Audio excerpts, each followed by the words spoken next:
Welcome to Local Edition on Time Warner Cable. I'm Steve Swatt with the Sacramento Report. In the next few minutes, we're going to talk about a few pending transportation issues at the state capitol. My guest this segment is Steven Bradford, a member of the State Assembly from Gardena. Thanks for being with us. Thank you for having me. So I know you are working two bills right now that are moving along the legislature dealing with transportation. I thought we'd just touch on each one because they're both kind of interesting. And one of them deals with motorbikes, like scooters. A lot of people might think they probably belong in the bike lanes, but you've got legislation that allows them to be, on the streets with other cars.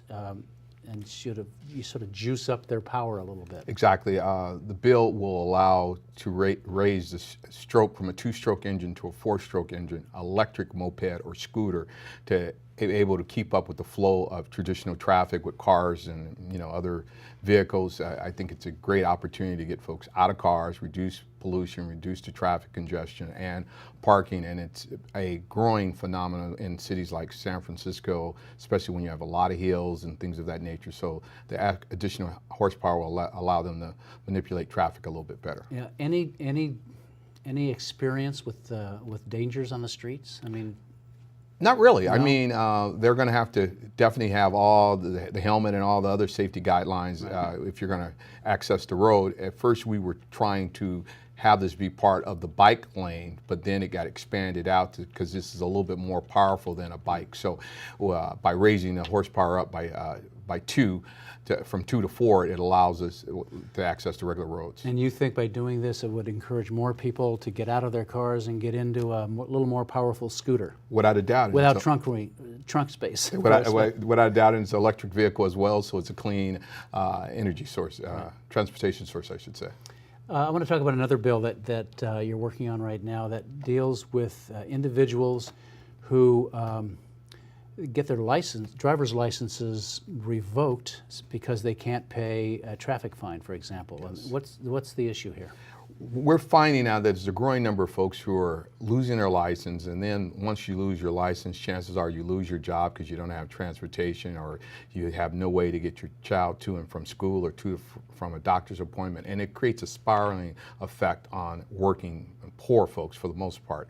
And this bill will allow one to have a grace period to pay that citation. Say it's a $400 citation, and many people have come before us and says, I just don't have $400, but I could make monthly payments, installments of $20 or $40 a month till I pay that fine off. This is going to give those individuals the opportunity to continue to be productive members and maintain their driver's license and be able to continue to go to work and do the things they need to do. So currently, many people, they are facing these fines of, let's say, $400. They can't pay it, so they automatically lose their license. And then there's the spiral afterwards. Exactly. And we've had great testimony of individuals, college students who've come in who are single parents and told us how they, like I say, couldn't make the payment and lost their driver's license and it all, but sent their life into a spiral because they lost their car afterwards because they couldn't make the payments because they didn't have their job. So this is a common sense bill that allows folks who are showing a good faith effort and making their appearance in court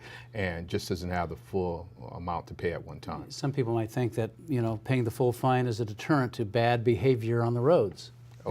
Legit, but if you don't have the money, you're not going to change the behavior anyway. You're just going to have more folks probably driving, as we've seen too, with suspended license, and this, hopefully we can address that. All right. Well, Steven Bradford, member of the State Assembly from Gardena, thanks for coming by, talking about these two pieces of legislation. We'll watch their progress as you move forward. Thank you very much. And thanks to our viewers for watching Local Edition on Time Warner Cable.